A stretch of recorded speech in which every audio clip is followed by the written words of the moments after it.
في بداية التسعينات وبالضبط في مدينة دمشق السورية يجتمع مجموعة من المثقفين العرب في جلسة فكرية رائعة. هذه الجلسة تخللتها مجموعة من النقاشات ومجموعة من المواضيع اللي طرحوها هذو المثقفين. الموضوع الأساسي لهذه الجلسة كان المثقف العربي ما بعد الاستقلال، كيفاش راح يساهم المثقف العربي في النهضة ببلاده بعد الاستقلال. الجلسة كانت مليئة بالحماس ومليئة بالأمل، وفي وسط كل هذه النقاشات ينوض المفكر الفلسطيني سميح قاسم ويخطف الأضواء وين يقول عبارته الشهيرة: المثقف العربي ليس إلا زائرا في شوارع وطنه. هذه الجملة اللي بزاف منكم راح يشوفها مجرد جملة بسيطة، ولكن صدى هذه الجملة كان كبير التأثير، لأنه هذه الجملة وهذه العبارة البسيطة اللي قالها سميح قاسم قدرت تطرح سؤال: ما أين هو المثقف العربي؟ ما دور المثقف العربي؟ علاش المثقف العربي وعايش هذه العزلة الفكرية وين ما يقدر يفيد وطنه، ما يقدر يقدم الإضافة للمجتمع تاعو؟ وهذا الموضوع هو اللي راح نعالجوه اليوم.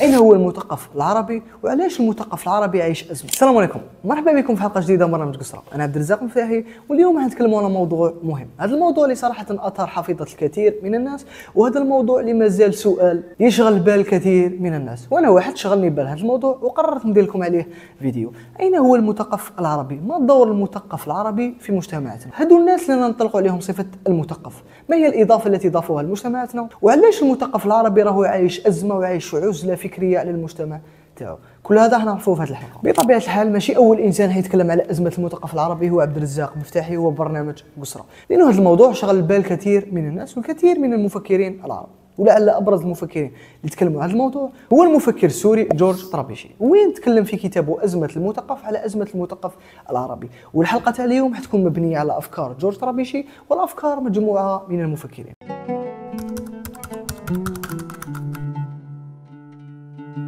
بداية أزمة الهوية الثقافية. المثقف العربي صراحة يعاني من أزمة في الهوية الثقافية. كيفاش؟ المثقف العربي بكل بساطة حابب يتمسك بالتقاليد وبالتاريخ تاعو، ولكن في نفس الوقت حابب يمشي مع الحداثة والعصرنة، حابب يخلق مزيج. ربما هذا المزيج لن يلتقي في بعض النقاط، ولكن راهو يواجه شرخ بين التمسك بالماضي والتمسك بالحاضر. وهذا صراع الهوية لا يعيش المثقف العربي هو صراحة أزمة ومشكلة، لأنه راهو يخلق لنا حالة من الارتباك وحالة في عدم الموازنة ما بين الماضي وما بين الحاضر. كاين ناس ما تفرقش ما بين التقاليد السيئة اللي لازم نستغناو عليها وما بين التراث الفكري اللي لازم نستغناو عليه حتى ولا كان جانا من الماضي، وما بين الأشياء اللي لازم نتمسكوا بها. بعض المجتمعات العربية وللمثقف العربي بكل بساطة ونتاج المجتمع عربي، لأنه الإنسان هو ابن بيئة، ما قدرش ينسلخ من البيئة اللي عايش فيها وما قدرش يتقدم، لأنه بعض العوائق وبعض المعيقات ما راحش تخليه يتقدم، وبالتالي راهو يعيش في صراع وفي أزمة مع نفسه. ونقدروا ناخذ كمثال المفكر المصري وعميد الادب العربي طه حسين. طه حسين عنده كتاب مشهور اسمه في الشعر الجاهلي.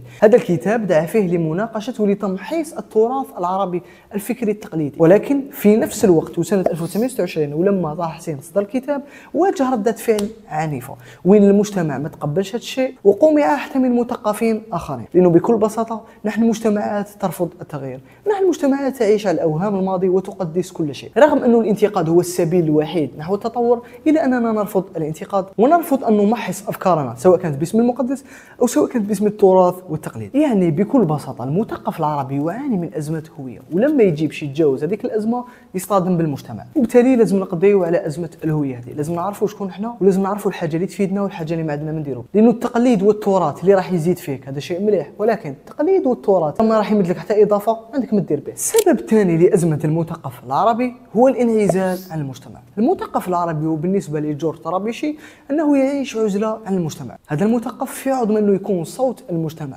وفي عوض ما أنه يناقش المواضيع اللي مهتم بها المجتمع، جورج طرابيشي يشوف أنه هذا المثقف انعزل المجتمع تاعو. طبعا عنده أسباب، مثلا أزمة الهوية تؤدي إلى الانعزال، يعني هو شيء مركب، وهذا الانعزال خلى المثقف ما عندوش صدى في المجتمع وخلى المثقف ما يقدرش يغير في المجتمع، لأنه بكل بساطة ما عندوش وزن في المجتمع وبكل بساطة ما عندوش صوت مسموع في المجتمع. فبالتالي لو ترشح مثقف مع شخص أمي، الشخص الأمي الذي يكون له صدى في المجتمع ويتجول في المجتمع كثيرا سيفوز في الانتخابات الشخص الأمي بدل الشخص المثقف، لأن الشخص المثقف غير معروف من قبل مجتمعه. وطبعا جورج طرابيشي ذكر الأسباب. السبب الأول اللي ذكرنا هو الأزمة تاع الهوية، السبب الثاني هو لغة المثقف.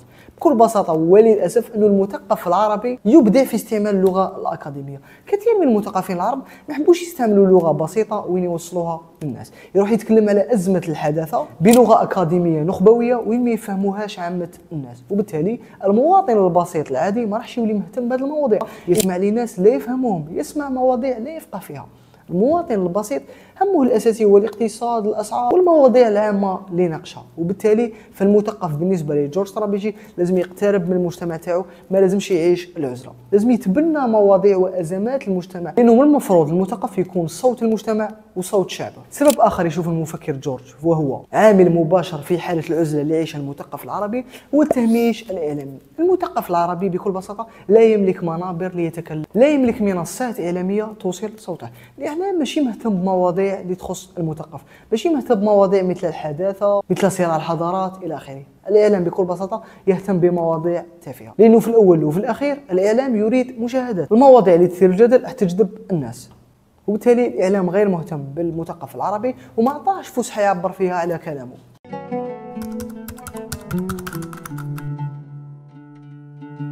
من أهم الانتقادات اللي نقدر نوجهوها للمثقف العربي بداية هو التردد والخوف. المثقف العربي بكل بساطة لا يريد الخوض في بعض المواضيع لأنه يخاف ولأنه متردد، سواء كان يخاف من المجتمع سواء كان يخاف من السلطة السياسية في البلاد تاعو. المثقف العربي لا يستطيع الدفاع عن أفكاره، وفي عوض ما أنه يكون في الواجهة باش يواجه المجتمع وباش يبين للمجتمع أنك أنت يا مجتمع أنت على خطأ، إلى أنه يخير العزلة ويخير أنه يجبد على المجتمع بكل بساطة لأنه يخاف، سواء كان التحدث في المواضيع الاجتماعية المواضيع الدينية. المثقف يخاف من إعطاء، طبعا الناس راح تلوم المجتمع لأنه المجتمع يقمع المثقف، ولكن المجتمع نعم يقمع المثقف، ولكن أنت ما دورك كمثقف إذا كنت لا تستطيع الدفاع عن الفكرة الخاصة بك. علاش تجيب الأفكار أصلا؟ من الأحسن أنك تدافع على أفكارك وأنك تكون في الواجهة، ماشي أنت الأول وماشي أنت الأخير راح يواجه القمع من المجتمع، لأنه أتينا وما أدراك ما أتينا سقراط قمع فيها وأفلاطون قمع فيها، ولكن واجهوا وبقي سقراط وبقي أفلاطون، والناس اللي قمعوهم ما نجمش نسمعوا بهم. وبالتالي لازم المثقف العربي يسير بسياسة أمر الواقع ويواجه ويطرح أفكاره بكل بسالة. المشكل الثاني واللي هي ما راهيش أزمة المثقف العربي فقط، بل هي أزمة جميع المثقفين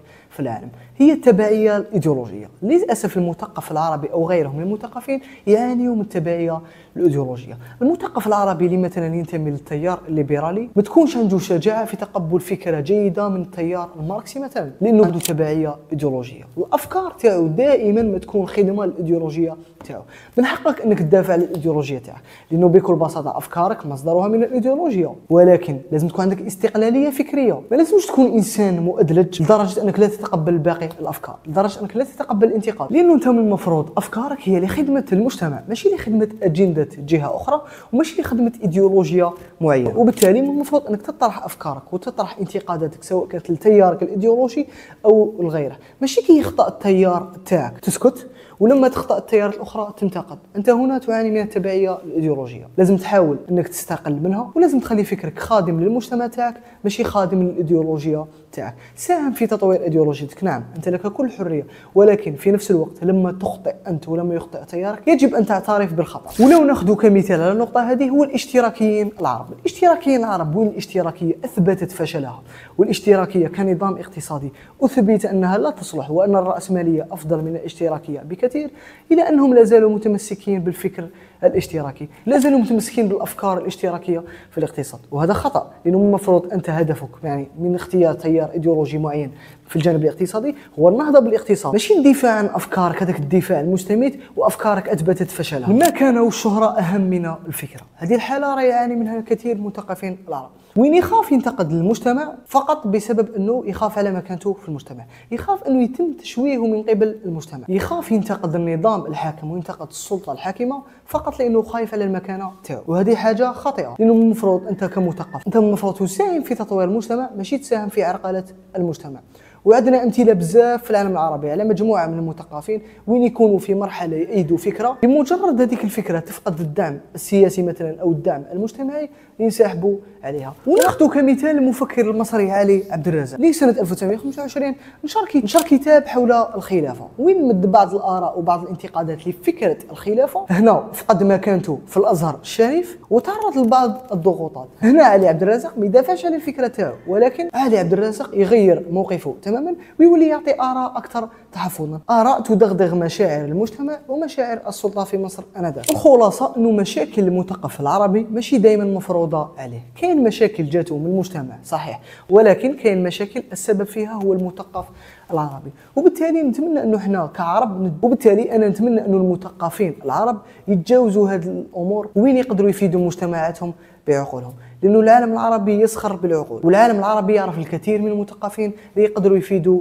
مجتمعاتهم. نتمنى انه يقدروا يستغلوا عقولهم، ونتمنى انه المثقف العربي يقدر يساهم في اثراء المجتمعات العربيه، لأن المجتمعات العربيه تعاني من جميع الافات، تعاني من التخلف، من الفقر، من الفساد، من العنصريه، ومن كل شيء. ونظن انه هذا الوقت هو وقت المثقفين وين يقدروا يديروا اضافه لمجتمعاتهم ويقدروا يرتقيوا بمجتمعاتهم. في الاخير نقطه لازم نتكلم عليها، انه حتى احنا كعرب مفهومنا للمثقف هو خاطئ. الانسان اللي نشوفه مثقف يقدر يكون ماشي مثقف. المثقف ماشي اللي يتكلم لك بلغه فصيحه ويجيك في قنوات الاعلام ويقول اي هراء وانت تصدقوا هذا مثقف. هذا ليس مثقف. المثقف هو اللي يلامس واقعك، هو الذي ينتج الافكار. الشخص بمجرد كونه استاذ جامعي او عنده منصب مرموق لا يعني انه مثقف، بل المثقف هو اللي يعالج قضايا مجتمعه، المثقف هو اللي يضيف في مجتمعه. ماشي معناه يبان في التلفزيون انه مثقف، ماشي معناه عنده منصب مرموق انه مثقف، وماشي اي استاذ جامعي او استاذ او اي شخص له مكانه في المجتمع هو مثقف، لأن المثقف شيء ابعد من ذلك. وإحنا كعرب لازم ايضا نصحوا مفهومنا للمثقف، وبالتالي لازم يكون مركب، لازم نتعاونوا. من هو المثقف؟ لازم نعرفوا شكون هو المثقف، وايضا دور المثقف. لما نكتشفوا المثقفين راح يجوا يساهموا في مجتمعات. والان كنا وصلنا لنهايه حلقتنا. اتمنى هذه الحلقه كانت مفيده. ما تنساوش تشتركوا في القناه، ما تنساوش تبارطاجي فيديو مع اصدقائكم. سلام.